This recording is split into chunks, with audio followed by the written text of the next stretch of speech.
Bom dia aos dirigentes da FCDL, das CDLs do Rio Grande do Norte, os empresários, meus amigos, minhas amigas. Estamos no dia 18 de agosto, quarta-feira, ano 2021.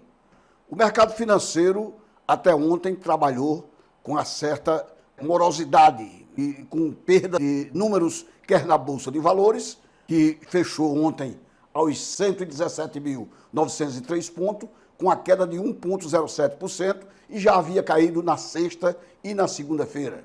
Por quê? Ruídos políticos. Essa briga entre o executivo e o judiciário, com agressões que são feitas à televisão, pela internet, na mídia impressa e eletrônica, causando um burburinho não apropriado para os poderes, que são harmônicos e cada um tem o seu privilégio ou a sua dignidade pessoal. Harmônicos e, ao mesmo tempo, hierarquicamente, não se subjugam um ao outro.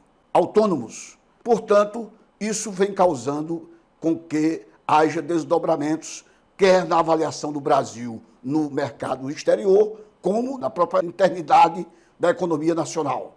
Também tem o problema do Afeganistão, que foi retomado pelos talibãs e estão correndo os afegães. Os Estados Unidos, que haviam ocupado há 10 anos o Afeganistão, pela palavra do presidente Joe Biden, deixou o país e disse que não vai se meter mais nessa situação, apenas vai salvaguardar os interesses da pátria americana, mas que na Ásia a sua missão está cumprida.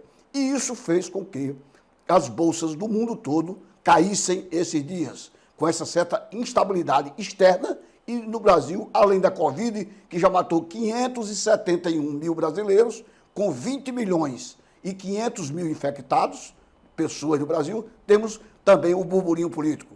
A reforma tributária, votada no Congresso Nacional, na Câmara dos Deputados, e vai passar para o Senado, e que causa tumulto, causa dilerações no dia a dia da economia brasileira.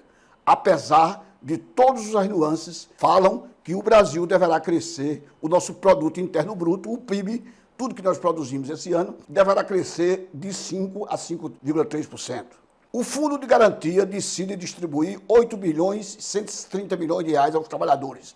Veja quem e como pode receber. O Conselho Curador do FGTS, nesta terça-feira, ontem, anuiu 8 bilhões e 130 milhões de reais recebidos pelo fundo em lucros, que serão divididos entre os trabalhadores brasileiros. O dinheiro não vai diretamente para o bolso, e sim para a conta da pessoa do FGTS. O valor do lucro repassado é sempre referente ao ano anterior. Em 2020, o lucro do FGTS caiu 25% para 8 bilhões e 470 milhões. Mas em 2019 havia sido de 11 bilhões e 320 milhões de reais. Na avaliação do Ministério da Economia, a queda aconteceu por causa da pandemia de Covid-19, que resultou num aumento de desemprego, além do saque emergencial até um salário mínimo, que foi permitido excepcionalmente. Mesmo assim, o montante dividido entre os trabalhadores será superior ao do ano passado, porque o Conselho decidiu repartir uma fatia maior dos resultados em 2020. Foram distribuídos 66,2% dos lucros de 7 bilhões e 500 milhões de reais em 2021, que serão repassados 96%, ou seja, 8 bilhões e 100 milhões de reais. A Caixa Econômica Federal informou que os depósitos nas contas do FGTS serão realizados até 31 de agosto.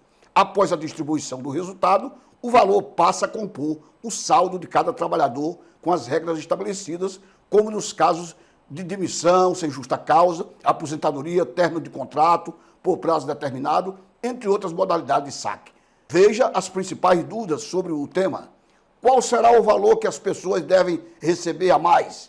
Serão distribuídos 8 bilhões e 130 milhões aos trabalhadores, conforme decisão desta reunião de ontem, de terça-feira, do Conselho Curador. Os valores serão calculados e o saldo havia em cada conta em 31 de dezembro de 2020, usando o índice de 0,019% para corrigi-lo. Por exemplo, se você tinha R$1.000 de saldo na conta do FGTS em 31 de dezembro de 2020, terá direito a receber aproximadamente R$19, além dos R$1.000 que serão repassados para cada conta.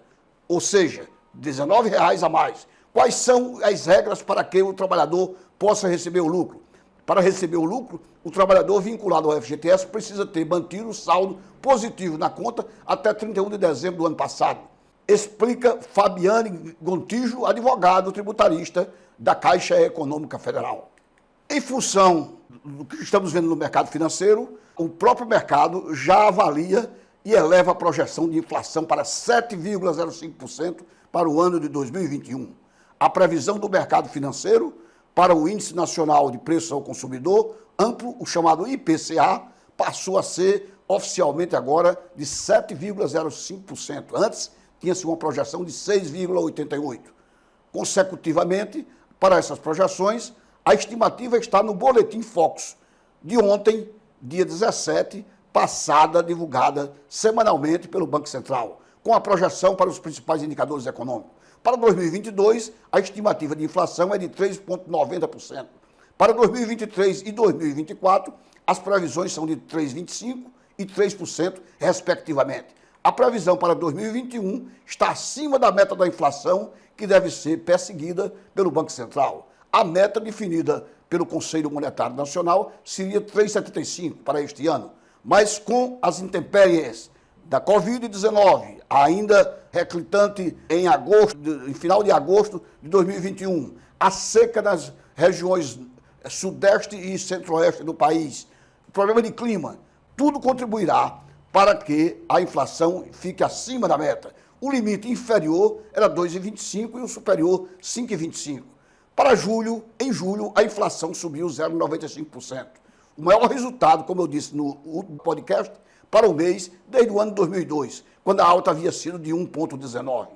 As taxas de juros deverão subir e, para alcançar a meta da inflação, o Banco Central usa como principal instrumento taxas básicas para os juros da Selic, o Sistema de Liquidação e Custódia, estabelecido atualmente em 5,25% ao ano, mas que já tem uma previsão que terminará 2021 a 7%. Aguardemos, pois.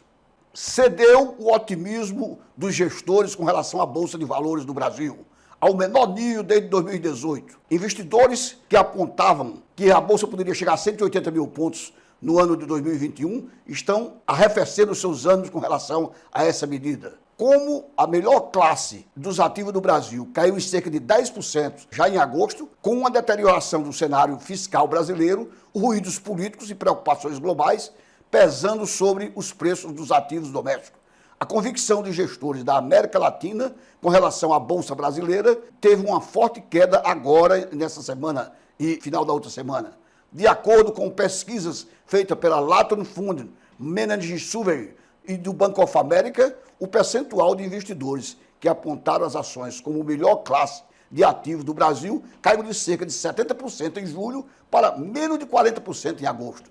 O percentual é o menor desde o início da pesquisa, em março de 2018. O levantamento do Banco Americano ouviu 31 gestores, cerca de 50 executivos e com cerca de 89 bilhões de reais em ativos sob gestão, está reticente com relação aos resultados brasileiros. Precisamos fazer com que as reformas andem mais rápidas, sejam implementadas, a reforma tributária, a reforma política que ainda está sendo discutida no Congresso para as eleições do ano que vem, e parece que alguns de nossos políticos estão muito mais preocupados com as eleições de 2022 do que os graves problemas que estamos enfrentando no dia a dia de 2021, deixando a nação anal à deriva. Mas, por outro lado, com prêmios pagos por títulos públicos em disparada diante dos aumentos da aversão ao risco, o percentual de investidores que diz que os papéis emitidos pelo Tesouro atrelado à inflação são os mais atrativos do mercado e cresceu de menos de 10% de aceitação no mês passado para 25% agora em agosto. Com os investidores cautelosos, com ativos de maior risco, no mercado de renda variável, 49% dos gestores consultados disseram esperar que o Ibovespa termine em 2021 acima de 130 mil pontos, ante 78% no mês anterior, que já acreditavam nesse expoente.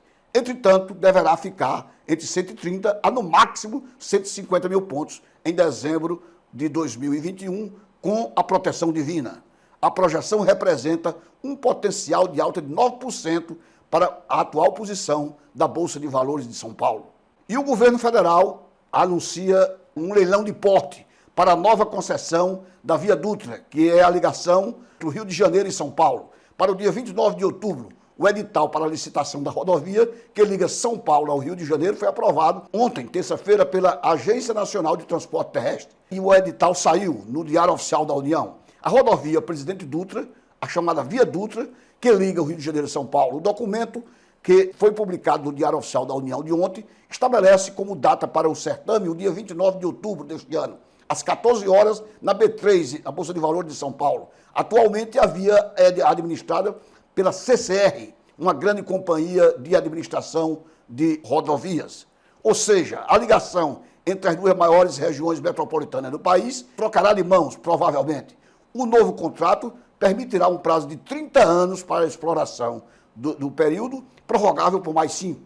Estão previstos 14 bilhões e 500 milhões de reais em investimentos por parte da iniciativa privada para, entre outras melhorias, ampliação e capacitação e duplicações e implantação de terceira e quarta faixas e que visam aumentar as marginais da rodovia. A previsão do governo é que sejam abertos 222 mil empregos diretos e indiretos com o empreendimento. O leilão vai incluir a concessão da Rio Santos, BR-116, entre o Rio de Janeiro e Ubatuba, São Paulo. Além disso, entre as principais intervenções, está a implantação de nova subida para a chamada Serra das Araras, o trecho de 16 quilômetros, localizado entre Piraí e Paracambi, ambos no Rio de Janeiro, e que possui alto índice de acidentalidade. E agora encerramos com a notícia moçoroense. A partir de segunda-feira, dia 23, o governo do Rio Grande do Norte e a Azul Linhas Aéreas celebram o voo inicial da Operação Mossoró-Natal-Mossoró, que cria um novo trecho de aviação a partir de 23 de agosto, com 3 frequências semanais, às segundas, quartas e sextas-feiras. A aeronave modelo ATR 72-600, com capacidade para 70 passageiros, fará parte do aeroporto de Cerrosado, em Mossoró, nesses dias, até Natal, saindo às 16 horas de Mossoró, horário local. Previsão de pouso às 16h55 no Aeroporto Internacional Governador Aloysio Alves, onde será recepcionado o voo inaugural com o tradicional batismo. E toda semana, às segundas, quartas e sextas, no mesmo horário, tem esse voo Mossoró, Natal, Mossoró, retorno a Mossoró. Facilitará e muito. É mais um meio, uma maneira do empresário, da pessoa, se deslocar à capital do Estado em menor tempo. Portanto, o governo do Estado e a classe empresarial, a Prefeitura de Mossoró, todos estão rejubilados com mais uma ligação aeroviária. Mossoró, que no passado teve várias companhias aéreas fazendo voos, como a Pané do Brasil, VASP, Varig, Lloyds Internacional e tantas companhias aéreas do passado que faziam ping-pong no aeroporto de Cerrosado. Mas o futuro vai à frente. Bom dia, até a próxima semana com um novo podcast.